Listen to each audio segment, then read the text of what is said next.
থেকে শেষ পর্যন্ত কাদের এই ভিডিওটি দেখা প্রয়োজন। যারা প্রেম করে ছ্যাঁকা খেয়েছেন বা খাবেন বলে ভাবছেন, যারা প্রেম করছেন বা করবেন বলে ভাবছেন, তাদের ওই ভিডিওটি আগাগোড়া দেখা প্রয়োজন। এবং যাদের ডিভোর্স হয়ে গিয়েছে বা হবে বলে ভাবছেন, তাদেরও দেখতে হবে এই ভিডিওটি। এবং ধরেন একজন মেয়ে আরেকজন ছেলে রিলেশনের মধ্যে আছে, হঠাৎ করে মেয়েটার বিয়ে হয়ে গেল অনেক টাকাওয়ালা, ভুঁড়িওয়ালা, টাকওয়ালা, দাঁত ছাড়া একটা লোকের সাথে। এখন ছেলেটা তো প্রতিশোধ পরায়ণ হয়ে গেছে। অশ্লীল ভিডিও ধারণ করে ব্ল্যাকমেইল, স্কুল ছাত্রী আত্মহত্যা। প্রবাসী দিগন্ত, 21শে নভেম্বর 2022। প্রেমের নামে আপত্তিকর ভিডিও ধারণ, ব্ল্যাকমেইলে অর্থ আত্মসাৎ। সময় নিউজ, 22শে মে 2024। আসসালামু আলাইকুম বন্ধুরা, আমি চৌধুরী সালাউদ্দিন আহমেদ, অধ্যয়নরত LLB honours, Bangladesh open university. আজকে আমার আলোচনার বিষয় প্রাক্তন গার্লফ্রেন্ড বা বয়ফ্রেন্ড আপনার কোনো ছবি বা ভিডিও ব্যবহার করে আপনাকে ব্ল্যাকমেইল করলে বাংলাদেশে প্রচলিত আইনে তার শাস্তি। হ্যাঁ বন্ধুরা, আজকে আমার আলোচনার বিষয় আপনার প্রাক্তন গার্লফ্রেন্ড বা বয়ফ্রেন্ড আপনার পূর্বের কোনো ছবি বা ভিডিও ব্যবহার করে আপনাকে ব্ল্যাকমেইল করলে বাংলাদেশে প্রচলিত আইনে তার শাস্তি। আগে আমি ব্যাপারটা ক্লিয়ার করে নিই, কাদের এই ভিডিওটি দেখা একান্ত জরুরি, মানে প্রথম থেকে শেষ পর্যন্ত কাদের এই ভিডিওটি দেখা প্রয়োজন। যারা প্রেম করে ছ্যাঁকা খেয়েছেন বা খাবেন বলে ভাবছেন, যারা প্রেম করছেন বা করবেন বলে ভাবছেন, তাদের ওই ভিডিওটি আগাগোড়া দেখা প্রয়োজন। এবং যাদের ডিভোর্স হয়ে গিয়েছে বা হবে বলে ভাবছেন, তাদেরও দেখতে হবে এই ভিডিওটি। এবং যারা বিয়ে করেছেন বা করবেন বলে ভাবছেন, তাদেরও একদম প্রথম থেকে শেষ পর্যন্ত এই ভিডিওটি দেখতে হবে। বর্তমান সময়ে বা সোশ্যাল মিডিয়ার যুগে সম্পর্কগুলো গড়া যেমন সহজ হয়ে গিয়েছে, সম্পর্কগুলো ভাঙাও তেমন সহজ হয়ে গেছে। কিন্তু যখন সম্পর্কগুলো ভেঙে যায়, তখনই বিভিন্ন জটিলতা দেখা যায়। এই জটিলতাগুলোর মধ্যে ব্ল্যাকমেইল একটি অন্যতম জটিলতা।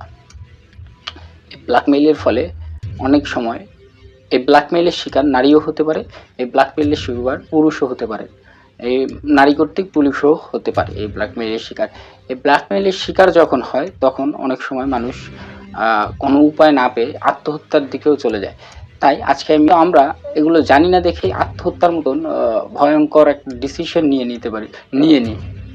এখন এর জন্য আমি আজকে আপনাদের সাথে এই বিষয়টি নিয়ে আলোচনা করব এবং আপনাদেরকে বোঝানোর চেষ্টা করব যে না, এখানে আত্মহত্যার কোনো দরকার নেই। এখানে বাংলাদেশের আইনই আপনাকে সহযোগিতা করবে, বাংলাদেশের আইনই আপনাকে সেভ করবে যদি আপনি এমন সিচুয়েশনের শিকার হন। আসুন আমরা দুটা উদাহরণের মাধ্যমে বোঝার চেষ্টা করি ব্ল্যাকমেইলটা আসলে কি, এটা কিভাবে কাজ করে, এটা কিভাবে বুঝবো যে আমরা ব্ল্যাকমেইলের শিকার হয়েছি বা আমরা কাউকে ব্ল্যাকমেইল করছি, নাকি আমরা কি ভিকটিম হচ্ছি, নাকি আমরা কাউকে ব্ল্যাকমেইল করছি, এটা কিভাবে বুঝবো। এটা বোঝার জন্য আমরা দুইটা বা তিনটা উদাহরণের মাধ্যমে যদি আমি এটাকে ব্যাখ্যা করে দিতে পারি, তাহলে আশা করি আপনারা বুঝে যাবেন। ধরেন একজন মেয়ে আরেকজন ছেলে রিলেশনের মধ্যে আছে, হঠাৎ করে মেয়েটার বিয়ে হয়ে গেল অনেক টাকাওয়ালা, ভুঁড়িওয়ালা, টাকওয়ালা, দাঁত ছাড়া একটা লোকের সাথে। এখন ছেলেটা তো প্রতিশোধ পরায়ণ হয়ে গেছে। ছেলেটা কি করবে কিছু বুঝতে পারছে না, প্রতিশোধ পরায়ণ হয়ে সে একদম পাগলের মতো হয়ে গেছে। সে এখন দেখছে তার মেসেঞ্জারে কিছু ছবি, কিছু ভিডিও পড়ে রয়েছে। ওই ছবি এবং ভিডিওগুলো বারবার ওই মেয়েকে পাঠাচ্ছে এবং বলছে, তুমি আমার কথাগুলো শুনে নাও, তুমি আমার কথা মতন কাজ করো, তাহলে এই ছবি এবং ভিডিও আমি, যদি না কাজ করো আমার কথা মতন, তাহলে আমি এই ছবি এবং ভিডিওগুলো ফেসবুক বা ইউটিউব বা যে কোনো সামাজিক যোগাযোগ মাধ্যমে ভাইরাল করে দিব। এটা একটি ব্ল্যাকমেইল। এমন যদি কেউ ব্ল্যাকমেইলের শিকার হন, তাহলে তার যথোপযুক্ত ব্যবস্থা গ্রহণ করা প্রয়োজন। আরেকটি উদাহরণের সাহায্যে বোঝার চেষ্টা করি। ধরুন একটি মেয়ে একটি ছেলে রিলেশনশিপে আছে, ভালো সম্পর্ক চলছিল, হঠাৎ করে ছেলেটি বিসিএস ক্যাডার, পুলিশ ক্যাডার হয়ে গেছে। এখন আর ছেলেটা মেয়েকে পাত্তা দেয় না। মেয়েটা ফোন করে, ছেলেটা ফোন ধরে না। মেয়েটা বারবার ফোন করার চেষ্টা করে, ছেলেটা বারবার ফোন ধরেই না। এক পর্যায়ে মেয়েটাও প্রতিশোধ পরায়ণ হয়ে গেল। মেয়েটা ওই ছেলের যত ইমুতে, তারপর ওটা কি বলে, হোয়াটসঅ্যাপে, মেসেঞ্জারে যেসব ভিডিও কলে কথা বলেছে বা আরও যা যা আছে, এগুলো ব্যবহার করে তাকে ব্ল্যাকমেইল করা শুরু করলো।